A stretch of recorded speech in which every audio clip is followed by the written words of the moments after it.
동기부여 365 한국의 비정부기구 전환기 정의 워킹그룹이 한국에 정착한 탈북자 610명의 증언을 토대로 보고한 내용입니다.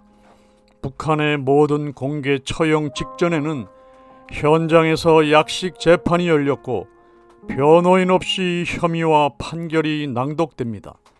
처형 사례를 보면 그들이 적용하는 죄목으로는 살인, 살인미수, 인신매매, 가축을 훔친 죄, 국가 재산을 훔친 죄 등입니다.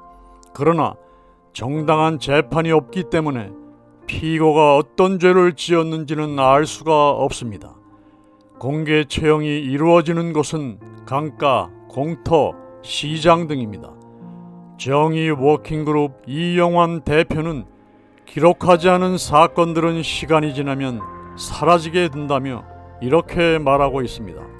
처형 장소, 암 매장된 장소, 이것을 뒷받침하는 북한에서 만든 문서, 또 그런 것을 실제로 명령하고 묵인하고 집행한 사람들에 대한 기록들이 모였을 때 아주 강력하고 합리적인 판결과 처벌, 피해 보상, 구제 정책 등을 만드는데 사회적 논쟁과 갈등을 줄일 수 있습니다.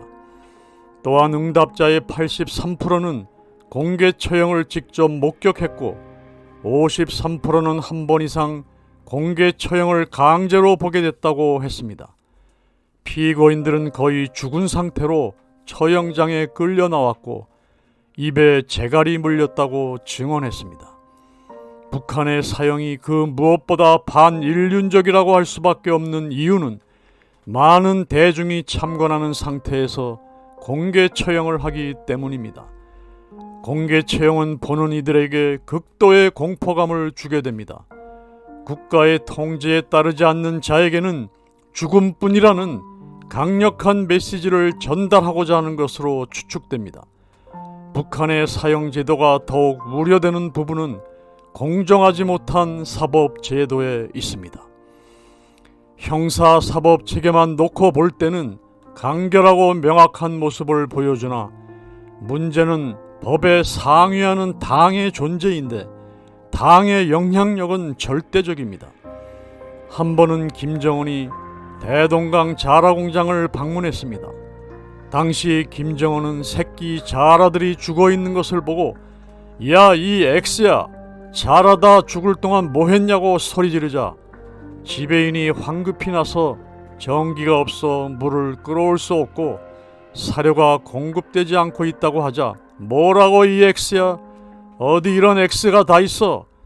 이런 X는 살아있을 자격이 없어! 고함을 질렀습니다.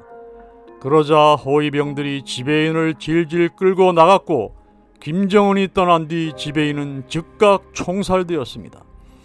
또한 김정은의 말에 따라 처형 방식도 다릅니다. 김정은이 살아있을 가치가 없는 놈, 숨쉴 자격이 없는 놈 하면 그나마 총살당해 시체라도 찾을 수 있습니다. 그러나 김정은이 땅에 묻힐 자격도 없는 놈이라고 하면 고사기관총에 형체가 사라지거나 화염 방사기로 태우거나 장갑차로 밀거나 개에게 먹히거나 등 각종 방식으로 그 시체는 흔적도 없이 사라지는 것입니다. 반인륜적이고 극악무도한 김정은과 북한은 우리가 사는 이 지구상에서 절대 존재해서는 안 될 것입니다. 2023년 3월 31일 한국일보 사설을 소개합니다. 2023년 북한 인권보고서가 30일 공개됐다. 북한 내부에서 벌어진 공개 처형, 생체 실험, 강제 낙태 및 아기 살해 등 참혹한 인권 유린 실태를 다룬 정부의 첫 공식 보고서라 의미가 크다. 2016년 북한 인권법을 제정한 지 7년 만이다. 내용은 상상 이상으로 충격적이라 가슴이 떨릴 수준이다. 함흥 교화서에선 수감자 목을 밧줄로 묶고 정문 꼭대기에 매달아 놓은 채 총을 3발 쏜 뒤 시체를 향해 다른 수감자들이 돌을 던지게 했다. 북한 형법에 미성년자 및 임산부 사형 집행 불가 규정과 달리 18세 미만 청소년이 임실 6개월 여성이 공개에 처형됐다. 병원이나 관리소에 수용된 지적 장애인을 생체 실험했다는 증언도 담겼다. 집결소에서 남성 병사 2명이 여성 수감자들을 알몸 상태로 가혹 행위를 시키며 몸속 소지품 검사를 하는가 하면 남성 개호원이 비위생적으로 여성 수감자 자궁 검사를 했다는 사례도 적시됐다.